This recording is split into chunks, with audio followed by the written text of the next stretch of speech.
Guys, ഇന്ന് ഞങ്ങൾ ചെറിയൊരു 4 മണി പലഹാരം ഉണ്ടാക്കാൻ പോവുകയാണ് കേട്ടോ. അതിനായി ആദ്യം തന്നെ ഞങ്ങൾ പ്ലാവിൻ്റെ ഇലയാണ് ഇവിടെ പറിച്ചെടുത്തത്.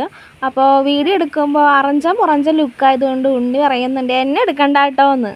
അങ്ങനെ ഞങ്ങൾ പ്ലാവിൻ്റെ ഇല ആവശ്യത്തിന് ഞങ്ങളിവിടെ പൊട്ടിച്ച് റെഡിയാക്കി വെച്ചിട്ടുണ്ട്. അപ്പം നമുക്ക് അതിലേക്ക് പോകാം. മഴയായിട്ടും കുറച്ച് ചക്ക ഇവിടെ നിൽക്കുന്നുണ്ടായിരുന്നു കേട്ടോ. അപ്പോൾ പഴുത്ത ചക്ക ഞാൻ ഇവിടെ ചെറുതായിട്ട് ഇവിടെ റെഡിയാക്കി വെച്ചിട്ടുണ്ട്.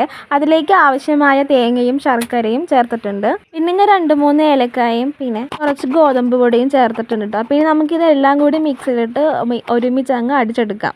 ആവശ്യമായ വെള്ളം ചേർത്തിട്ടാണ് കേട്ടോ അടിച്ചെടുത്തത്. അങ്ങനെ അടിച്ചെടുത്ത ഈ കൂട്ട് ഞാൻ ഓരോ പ്ലാവിലയിലും വെച്ച് കൊടുത്തിട്ട് അതിൻ്റെ മുകൾ ഭാഗത്തായി ഇറുക്കിൽ കുത്തി കൊടുത്ത് ആവിയിലാണ് വേവിച്ചെടുത്തത് കേട്ടോ.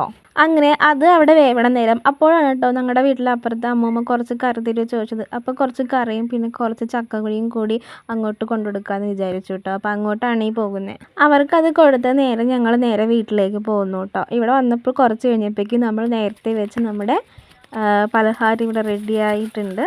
അപ്പോൾ വിചാരിച്ച പോലെ അങ്ങോട്ട് റെഡി ആയില്ല എങ്കിലും കഴിക്കാം കേട്ടോ. അതിൻ്റെ മീതേക്കൂടെ ആകെ പരന്ന് ആകെ ഇരപ്പായ മാതിരിയായിട്ടുണ്ട്.